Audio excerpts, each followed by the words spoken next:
नमस्कार, मैं Sachin Singh Rathore YT times में आप सभी का स्वागत करता हूं। दोस्तों, आज पूर्व पीएम अटल बिहारी वाजपेयी की 96वीं जयंती पर अटल स्मारक पहुंचे गृह मंत्री, रक्षा मंत्री और प्रधानमंत्री ने श्रद्धा सुमन अर्पित किए। वहीं आज प्रधानमंत्री नरेंद्र मोदी आज 6 राज्यों के किसानों से संवाद करेंगे। वहीं कृषि कानूनों के फायदे भी गिनाए। 9 करोड़ किसानों को आज 7वीं किस्त दी, जिसमें 18,000 करोड़ रुपए किसान सम्मान निधि के द्वारा दिए गए।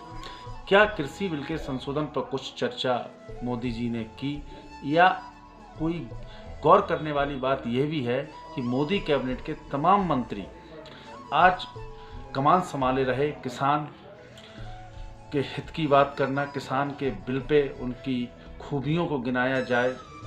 मोदी के भाषण में कुछ अहम बातें आज क्या रही। 30 दिन से धरने पे किसान बैठे हुए हैं। मोदी जी ने कहा 4% ब्याज दर पर किसान को क्रेडिट कार्ड से लोन दिया जाता है। एमएसपी पर सरकार रिकॉर्ड खरीदारी कर रही है। लागत का 1.5 गुना किसानों को दिया गया।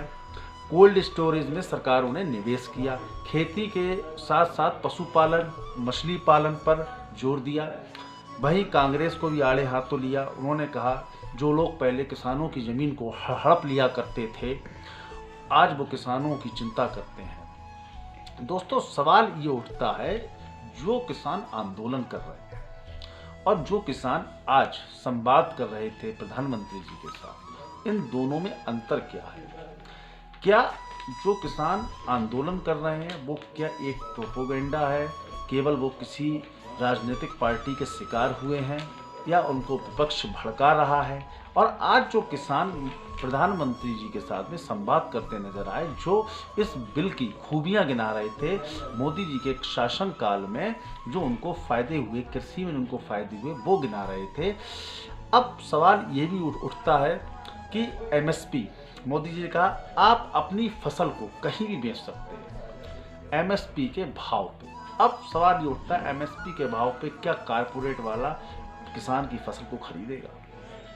हम पहले ही दिन से ये कहते चले आ रहे हैं कि एमएसपी पर एक कानून बना दीजिए, उसमें दंड का प्रावधान कर दीजिए, फिर ये हम कह सकते हैं किसान अपनी फसल को कहीं भी बेच सकता है, कोई इसमें नहीं है।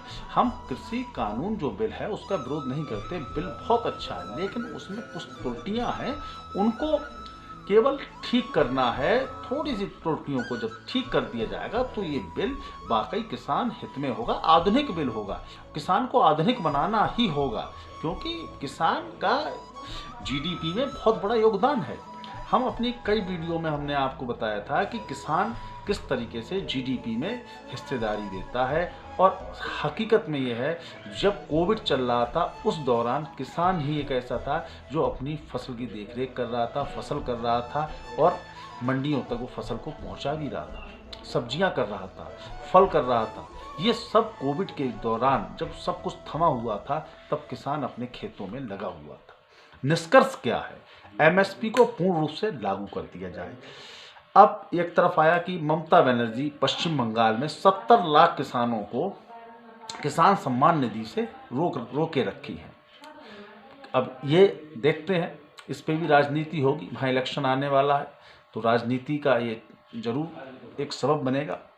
लेकिन जो लोग धरने पर बैठे हैं, किसान सम्मान निधि उनको भी मिल रही है, पंजाब में, हरियाणा में भी, और वहाँ के आज किसान भी संवाद में थे, वो भी फायदे गिना रहे थे।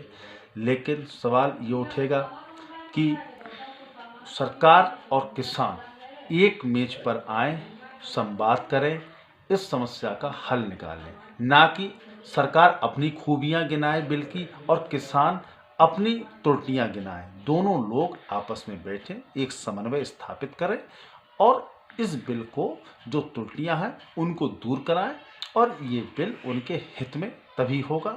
उसमें किसान को जो परेशानियां हैं वो दूर सरकार को करना होगा। खुले दिल से सरकार उनकी परेशानियों को समझे और उनको दूर करे। अगले वीडियो में आपसे फिर मिलूंगा, तब तक like and subscribe my channel.